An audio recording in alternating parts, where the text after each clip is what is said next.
Cinderella और जादुई तारा। बहुत समय पहले एक दूर के राज्य में एक दयालु लड़की रहती थी जिसका नाम सिंड्रेला था। वह बहुत प्यारी और सहृदय थी, लेकिन उसकी किस्मत ने उसके साथ अच्छा व्यवहार नहीं किया। उसकी मां की मृत्यु के बाद उसके पिता ने एक स्वार्थी और कठोर महिला से शादी कर ली। उसकी नई सौतेली मां की दो बेटियां थीं, ड्रिजेला और अनास्तासिया, जो बिल्कुल निर्दयी थीं। कुछ समय बाद सिंड्रेला के पिता भी इस दुनिया से चले गए और वह अपनी क्रूर सौतेली मां और बहनों के साथ अकेली रह गई। अब सिंड्रेला को केवल एक नौकरानी की तरह समझा जाता था। वह हर सुबह जल्दी उठती, घर की सफाई करती, खाना बनाती और अपनी सौतेली बहनों की सेवा करती। इन सब कठिनाइयों के बावजूद वह हमेशा दयालु बनी रही और रात में सितारों को देखकर अपने अच्छे भविष्य की कामना करती। एक दिन राज्य में घोषणा हुई कि राजकुमार एक भव्य उत्सव बॉल आयोजित कर रहा है ताकि वह अपनी होने वाली दुल्हन चुन सके। सभी युवतियों को आमंत्रित किया गया था। यह सुनकर सिंड्रेला के दिल में उम्मीद जागी। उसने अपनी मां की एक पुरानी लेकिन सुंदर पोशाक निकाली जिससे वह भी उत्सव में शामिल हो सके। लेकिन जब उसकी सौतेली बहनों ने उसे देखा तो वे जोर जोर से हंसने लगीं। उसकी सौतेली मां ने ईर्ष्या और क्रूरता में उसकी ड्रेस फाड़ दी और कहा, तुम केवल एक नौकरानी हो, तुम्हारी वहां कोई जगह नहीं है। सिंड्रेला का दिल टूट गया और वह उदास होकर बगीचे में जाकर रोने लगी। जैसे ही वह रो रही थी, अचानक उसके सामने एक चमकदार रोशनी आई।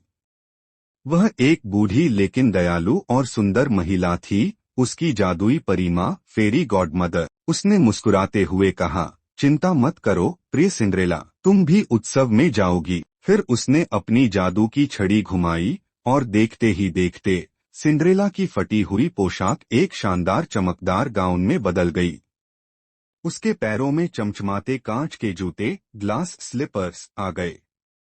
एक बड़ा कद्दू एक सुनहरी गाड़ी में बदल गया और चूहे शाही घोड़े बन गए। लेकिन परी मां ने चेतावनी दी, याद रखना, जैसे ही घड़ी 12 बजाएगी यह सारा जादू समाप्त हो जाएगा, तुम्हें इससे पहले लौटना होगा। सिंड्रेला ने धन्यवाद कहा और राजमहल के उत्सव के लिए निकल पड़ी। जब वह महल पहुंची तो हर कोई उसकी सुंदरता देखकर दंग रह गया।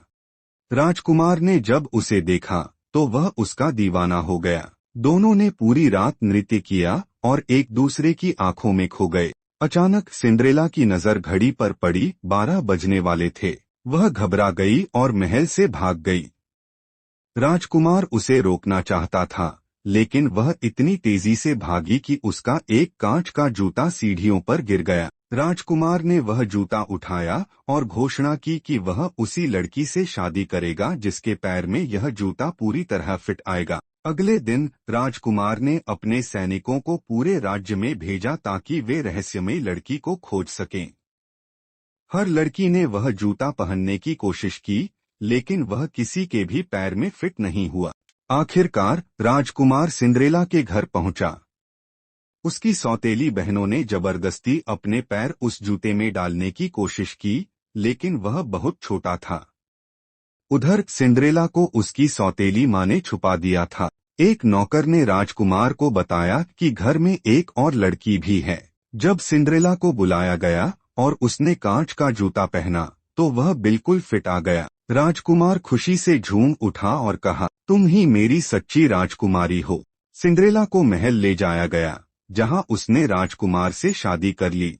उसकी सौतेली मां और बहनों को अपनी गलती का पछतावा हुआ, लेकिन सिंड्रेला ने उनसे बदला लेने के बजाय उन्हें माफ कर दिया। और इस तरह सिंड्रेला ने एक खुशहाल और प्यार भरी जिंदगी बिताई और वे दोनों खुशी खुशी जीवन व्यतीत करने लगे।